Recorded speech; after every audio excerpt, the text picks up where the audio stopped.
Hi, this is Moon Robin. Today I'm going to talk to you about three newses. The first one is Canadian and US tariff.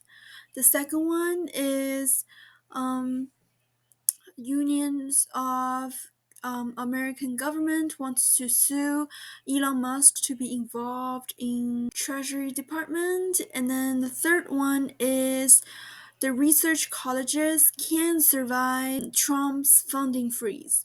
So let's start with the first one. So as everybody knows, Trump hold a pause for 30 days for the tariffs on Canada, Mexico, and China.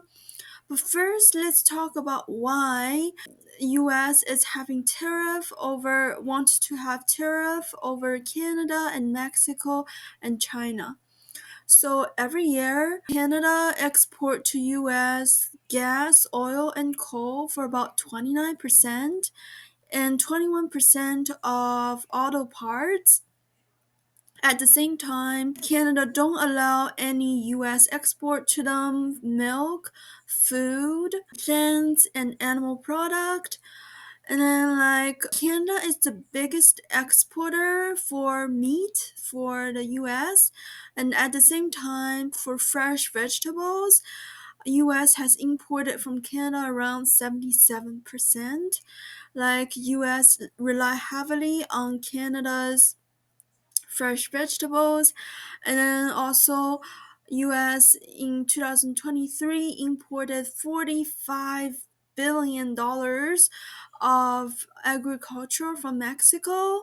Some of them are strawberries, raspberries, and tomatoes. So, and then they also imported around 81% of beer from Mexico. And then they also imported 80% of toys from China. So 80% of US toys are from China, and 37% of footwear. I think the footwear is around $9 billion. So US imported a lot of these things from Canada, Mexico, and China, and Canada won't even allow US to import any food and plant and animal product. McDonald's in Canada uses 100% Canadian beef, 100% Canadian egg, 100% Canadian ingredients to make food to serve Canadians. So it is quite unfair. So that's why Trump is wanting to have a tariff over these countries.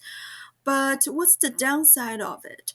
So the downside is that the new cars for American people will be around $3,000 more expensive because General Motors and Ford, they heavily rely on Canadian and Mexican auto parts. And the lumber imported from Canada also will be 25% more expensive. And then also popular brands from China like Shein and Temu will be more expensive. So that's the downside of the tariff. And then so talk about Temu. Here's a small news it's a very old news from 2023. So just to let you know what Temu is. Temu is an online platform to buy small things like bags, kitchenware, these I don't know, exercising wear, these little things from China.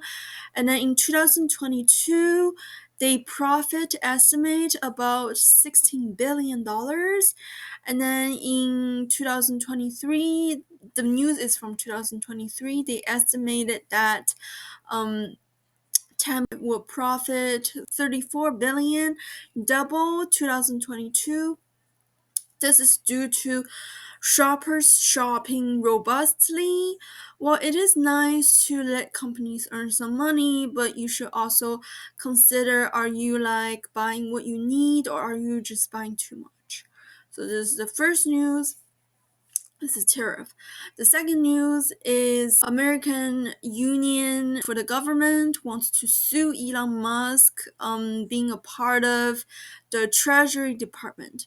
So last week, the Treasury Department gave access to Elon Musk's DOGE, DOGE, to have access to their data, and then also to have him monitor and also potentially limit government spendings. Alliance Retired Americans, American Federal Government Employee, and the Service Employee International Union, they want to file a lawsuit to call on immediate stop for the Treasury Department to do something like this, saying that they are violating federal law. So, on the other hand, that DOGE does lack of security clearance to access the data, but on the other hand, they might not like how Elon Musk will fire tons of people, and it will cause a lot of people to get fired, and they're really worried. And then so that's the second news. The third news is that research universities, well, might weather Trump's fund freeze. So every year, the federal government funded all the university a lot of money, and then so Trump is going to have a fund freeze to freeze some money from going there. But there are also other funders. For example, National Institute of Health are a big sponsor. Three of the biggest universities they sponsor is Johns Hopkins University for $858 million, and University of California, San Francisco for $815 million, and University of Michigan, Ann Arbor for $734 million. So that's a lot of funding. Although federal government does also fund these universities a lot of money, for example, Johns Hopkins University, the federal government funded them $4 billion. The federal government also funded Stanford University $992 million. Yale received $777 million. Harvard received $649 million. Princeton received $208 million. For universities like Harvard and Princeton, the fundings are only like a small percentage of their total asset, but these fundings still play a role, like paying for things like paying for PhD students' salaries or undergraduates' financial aid. For research universities, 50 to 60% of the fundings goes to facility and administrative costs. Under Biden administration, for-profit schools will need to pay graduate students enough salary in order to get the federal government fund, and the Trump administration said that they will provide details on how the programs will be impacted by the freeze, but the federal student loan and the Pell Grant will be exempt from the freeze, so that the student grant will not be freezed. So that's it for the three news. Will the tariff be good for US, or would it not be as good? How would it impact the people in US and in Canada?